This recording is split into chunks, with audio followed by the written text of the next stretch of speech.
жогорку соттун төрагасы Замир Базарбаев чөнтөгүнөн жардам берди. Зулушев, Курманкул, ген прокурор ал берип жиберди. Ошентип ким берип жиберди? Камчыбек Ташиев. Аялдагы бир тиын бербейт. Садыр Жапаров да бир тиын бербей койду. Жага Атамбаев солуч болсо дагы эч качан тегеректеп колдоп жүргөн бирин да саткан жок. Садыр Жапаров саткандай. Абдушукур Нарматовду билим берүү министринин зам министри кылмак. Акылбек Жапаров дегенди мен адвокат болгом. Ал өмүрүндө производствода иштеген эмес. Эдил Байсалов таап келип алды. Өмүрүндө эч жерде иштеген эмес. Только тил менен иштеген. Садыр шайтандап кетти. Кумаркана менен. Мына мен бетине эле айтам, көзүнө эле айтам. Андан көрөк апийим тиксе арамда Куранда жок. Кара куурай айдаса, жана канапелясынан технически. Ал Куранда жок. Садыр Жапаровду мен сотко бердим. Мени далилдеп бергиле, экстремист террорист экенимди. Садыр Жапаров сага зыян келтирсе, мен анын президенттигине да карабайм, бир тууганына да карабайм, кечип коем деген. Арманыңыздар PR TV'нин көрүүчүлөрү, бүгүн биздин конокто адвокат Акин Токталиев агабыз келип турат. Бул агабыз адвокатура тармагында аябай профессионал, өзүнүн адистигин мыкты билген биздин аксакал адвокаттардын бири. Биринчи президентибиз Аскар Акаевди дагы адвокат болгон, азыркы президентибиздин адвокаты болгон, муфтият диний тармактарда да көп маселелер боюнча адвокаттык кылып жүргөн агабыз. Ушул бүгүн ушул агабыз менен казинолордун тегерегинде жана бүгүнкү азыркы саясат тууралуу кеп кылалы деп турабыз. Арыбаңыз Акин ага, атайын убактыңызды бөлүп маек берүүгө келгениңизге ачык билдирем. Анан бүгүн сиз менен ушул коомдо кызуу талкууланып аткан бул кумарканалардын тегерегинде сөз кылсакпы деп турам. Анан эле ушул адвокатуранын сиздин ишмердүүлүгүңүзгө байланыштуу азыркы саясий чөйрөдөгү акыбал боюнча кеп кылалы деген максат болуп атат. Анан биринчи эле суроом ушу сизге бере турган. Мына азыр өзүңүз жакшы билип атасыз. Президентке мыйзам долбоору кирип атат, кол коюп эле калды кумарканаларды ачуу боюнча. Анан ушурекин сиздин көз карашыңыз боюнча кандай ойдосуз? Кумарканалардын ачылып иштешине биздин мамлекетке кандай пайдасы болот, же кандай зыяны тиет дегендей? Ушу берген сурооңузду жекелесиз берген жоксуз мага. Мага коомчулуктардын диний коомчулуктан көп сөз берип атышат. Эмне үчүн биздин муфтият унчукпайт? Эмне үчүн динге тиешеси жок кишилер чыгып кумаркананы арам деп чыгып атышат? Деп мага ушундай көп кишилер кайрылат. Мага кайрылган себеби мынтет. Акин агай дейт, сиз айткандай, сиз жекеле саясатчыларды коргоосуз дейт. Диний тармагын коргоочулугуңуз дейт. Көп диний аалымдарды коргоп жүргөнсүз дейт. Чубак ажында коргоп жүргөнсүз дейт 10 чакты жыл. Эмне үчүн сиз унчукпай отуруп алдыңыз деп мага үйгө чейин басып келип атышат. Анан мен аргасыздан айтууга туура келип атат. Ооба, мен колдогон жокмун. Эме казино дегенде, кумаркана оюнду. Мен муфтияттан күткөнмүн. Ошолор берип келип чабы деп. Муфтияттын кээ бирлери эле гана чыгып атышат. Жалпы чыккан жок. Муфтияттан муфти баарын айтып коюптур.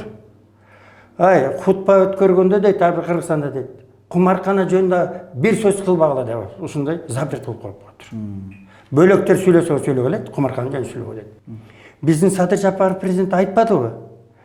Мен элдин үнүн угам. Эгер мен ката келип туура эмес кылсам, мен критика жасагыла, эгер элдер туура эмес айтып атса, мен ошонун ишин аткарам деп. Бирок аткарбай эле тескери аткарып атат го. Кумаркананы кайта басым жасап атат, ачабыз, 6 облуска, 7 облуска ачабыз, баардык жерге райондордон бери ачып салабыз деп. Садыр Жапаровдун интервьюсун окудум, ал айтып атат. Ой, чочконун этинен налог алып атабыз, арактын этинен налог алып атабыз, ага караганда кумаркана жакшы го дейт. Адалыраак дейт. Адалыраак го дейт.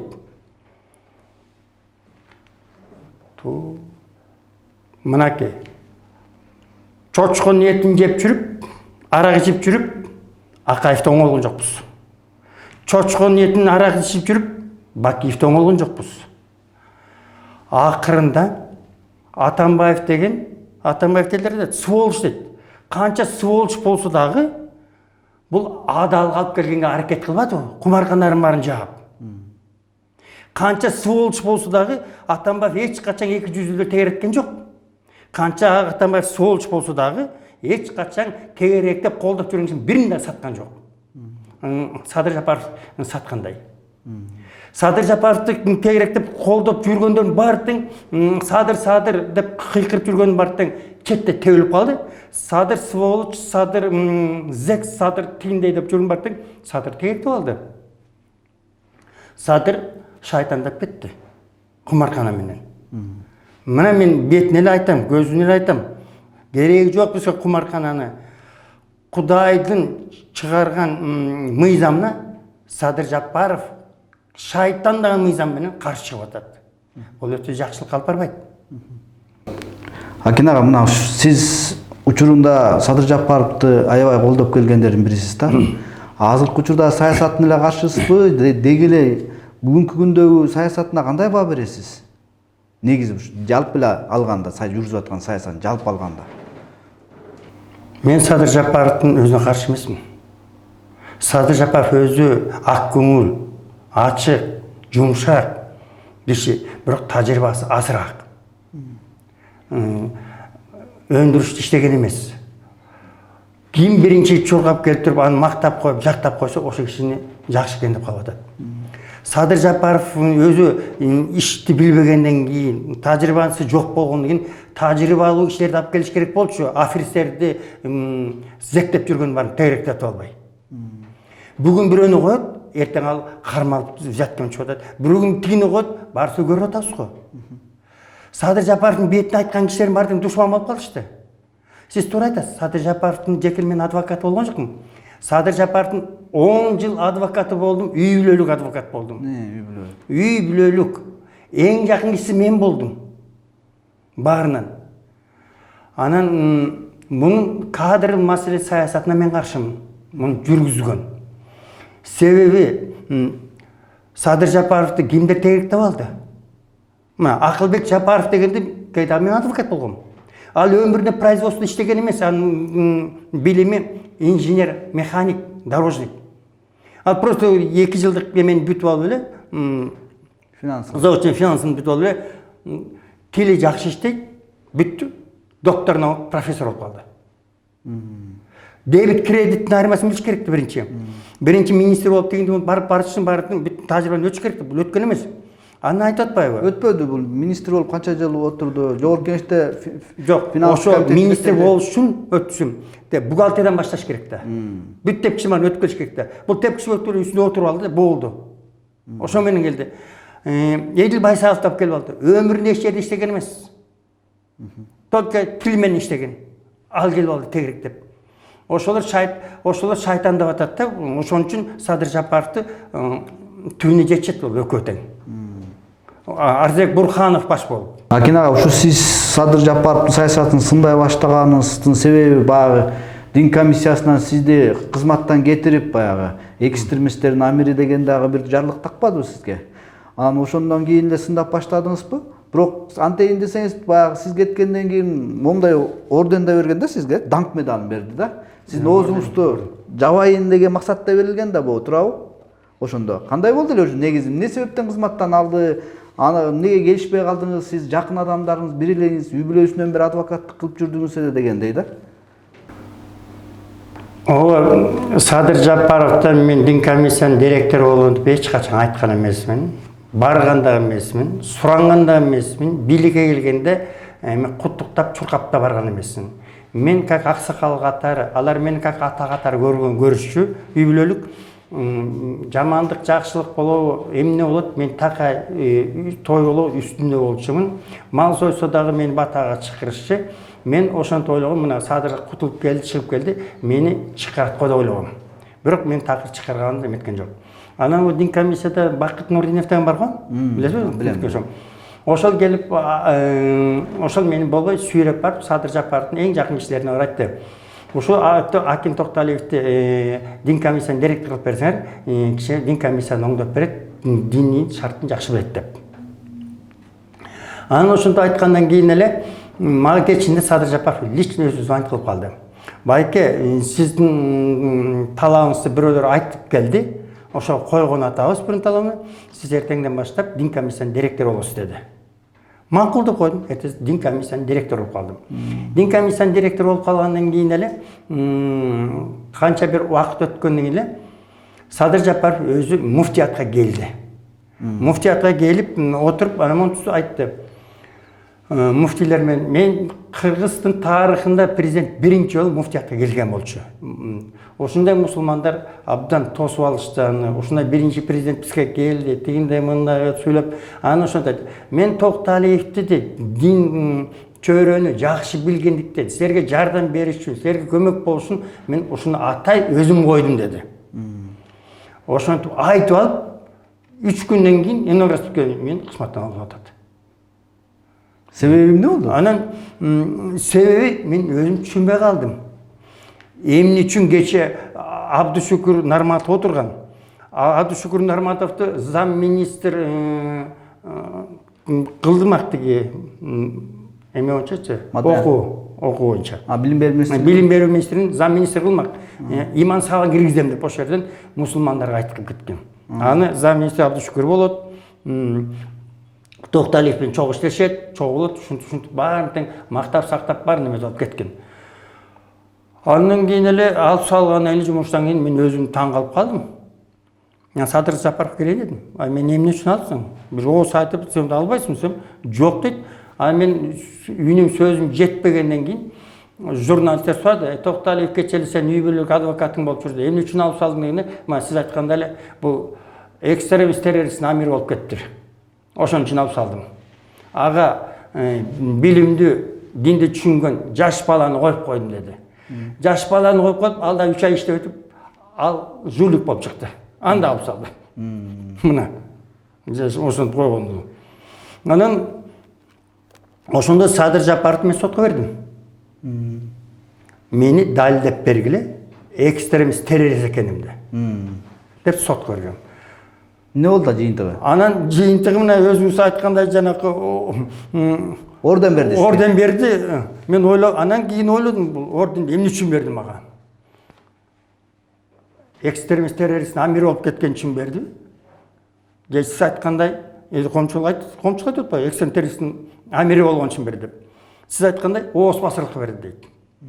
Анан мен үчүнчү тарап айтат, жок дейт.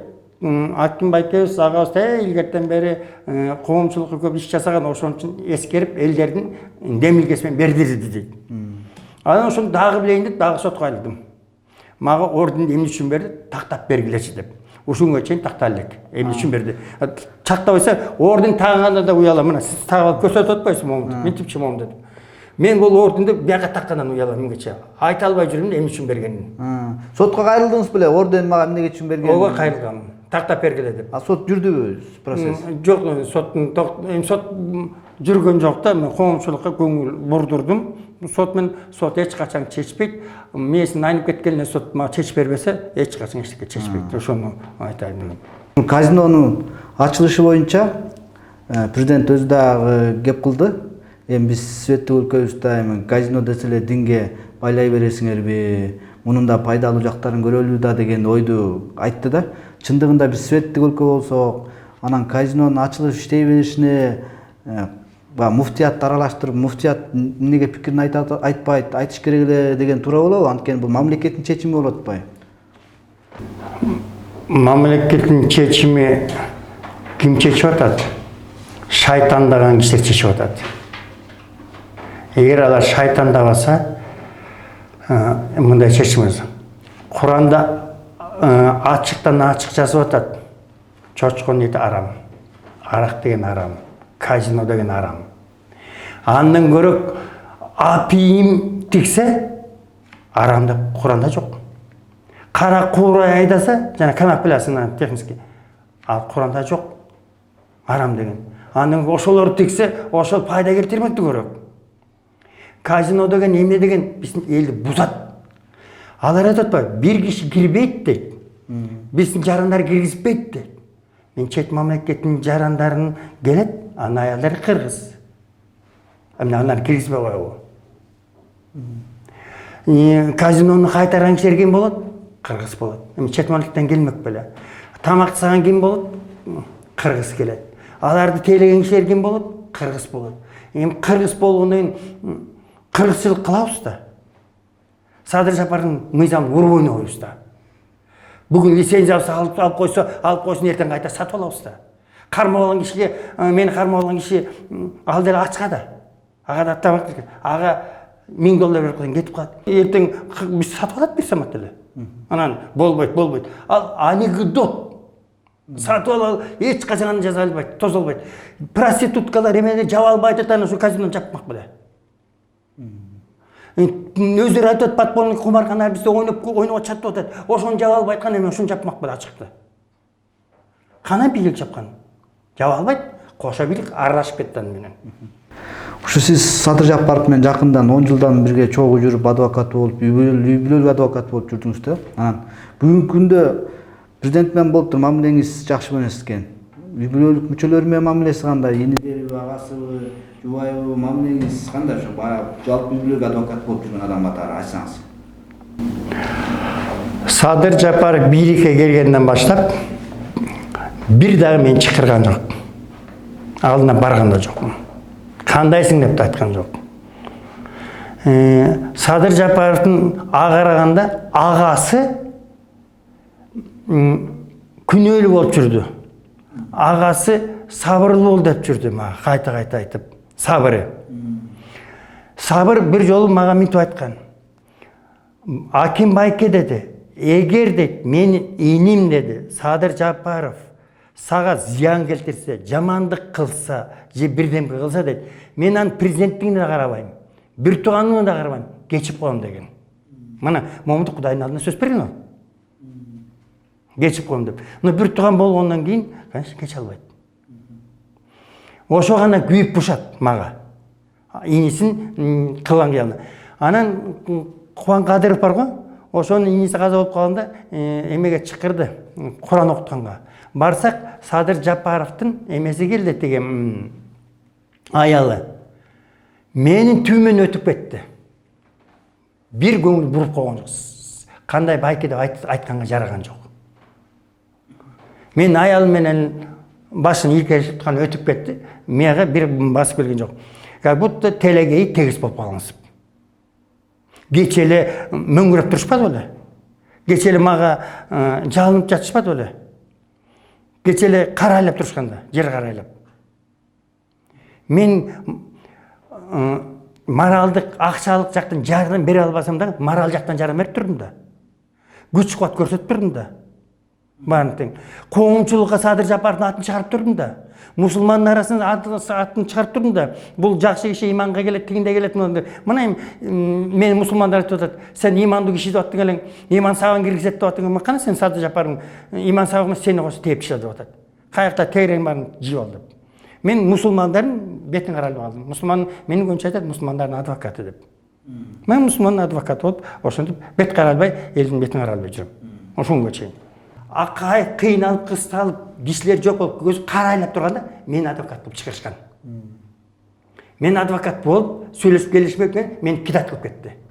Ошондо эле Садыр Жапаров эмеси, үй бүлөсү мени кидат кылып кетти. Экөөнүн армы жок.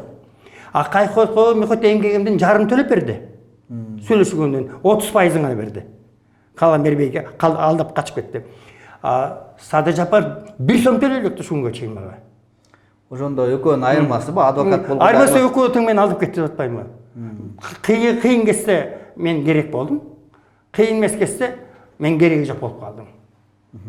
Эгер оосунду басса, бул орду менен баспай, мени сен көрсөтүп аткан.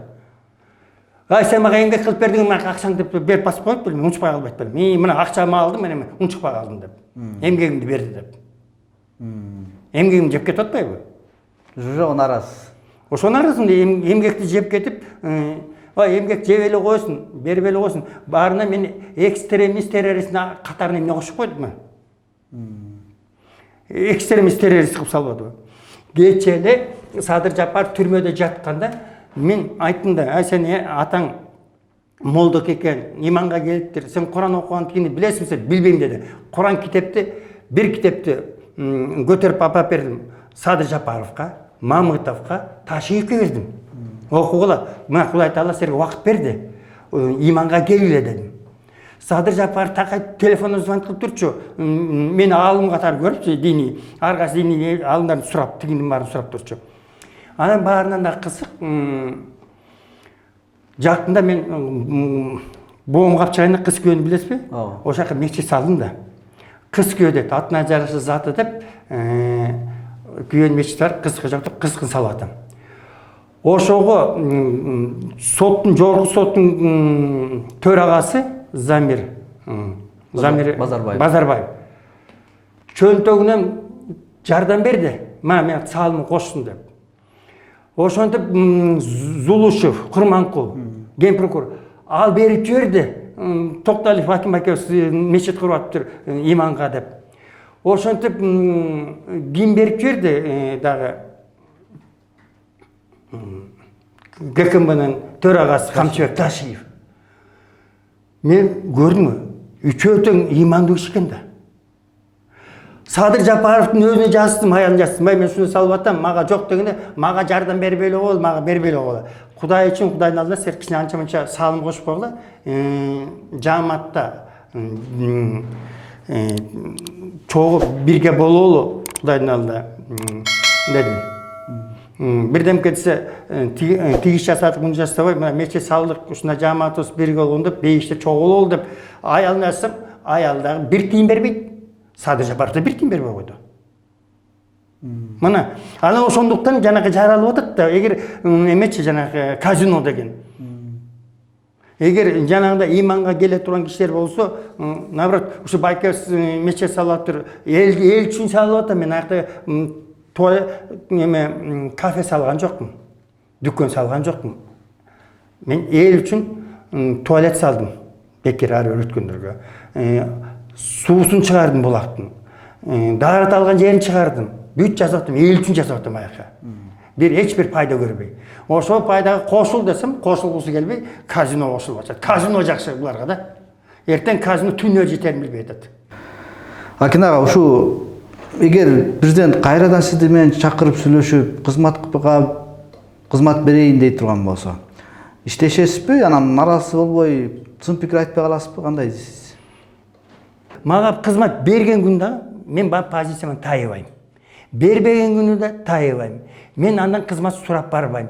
Эгер мага кызмат берсе, мурун эле бермек. Себеби мен сурап барган эмес. Эми мен кантип барым, мага кызмат бер, мен сени мактайм деп.